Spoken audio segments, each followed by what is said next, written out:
Hello mga langga.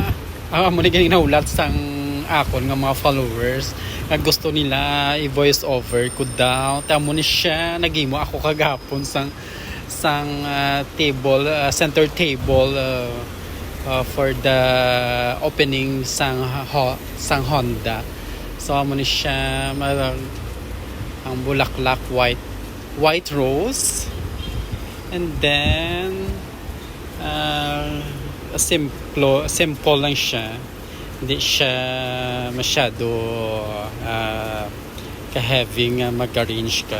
Very simple, kaya ang gusto sang customer, simple lang daw para sa table nila, para sa opening. Hindi ni siya para sa wedding decoration, para sa opening sang stores sang Honda.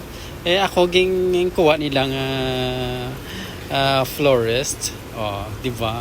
Amo na siya. Katapos ging ribunan ko. Pagkatapos ribbon, actually 15 pieces ni siya ang vase. Ribunan ko siya. Pagkatapos butangan ko siya sang limonium na white.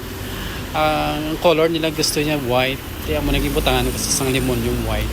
Amo na siyang mga gagmay na siya. Instead na gypsum, lemonium white ang gimutang namon, kay ang gusto sang customer, pag ang gusto sang amon nga boss lemonium, hindi siya gusto sang gypsum. Yang gypsumeria medyo na siya, old na siya. And then pagkatapos ay butangan ko na siya ibutang ko na sa vase. Di ba? Medyo malawig-lawig pa ang pagbutang sang lemonium. Okay.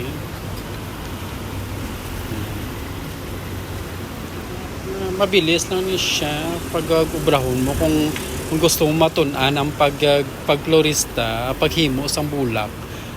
Mabilis lang na siya. Siyempre magtiyaga ka gid siya para ma-reach mo gid ang imong talent, ang pag-obra mo.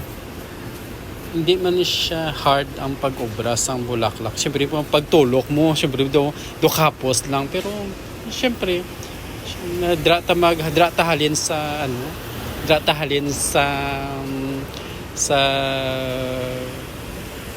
hindi masyado maghimo sa bulaklak, diba? Kaya nisa-isa ko na siya bago pagbutang sa vase. Ang tawaban lang. Medyo busy pa kagapon. Kaya mo na siya, di ba, mga langga?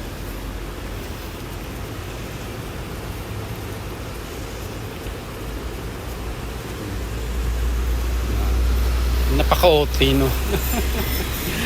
Napaka-OT ang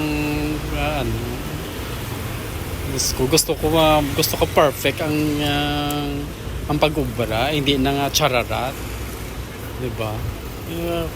Na siya, isa-isa ko gina-check ko siya ang kung anong level, kung ano ang pagbutang gid, diba? That's very simple na perfect man sa inyo.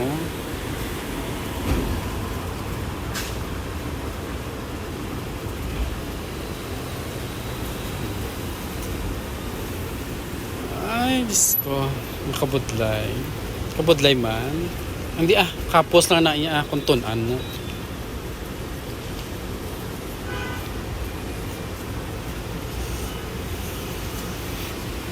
Tasig na naman tunan ka.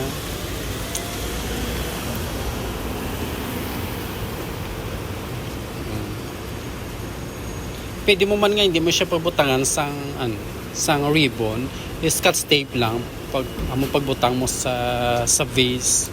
Tapos sa vase na amo nagibutangan ko sa plastic or shafap ang ginatawag diri sa Arab, shafap nga para hindi siya maggulag-gulag balay pagbutang mo sang sang bulaklak.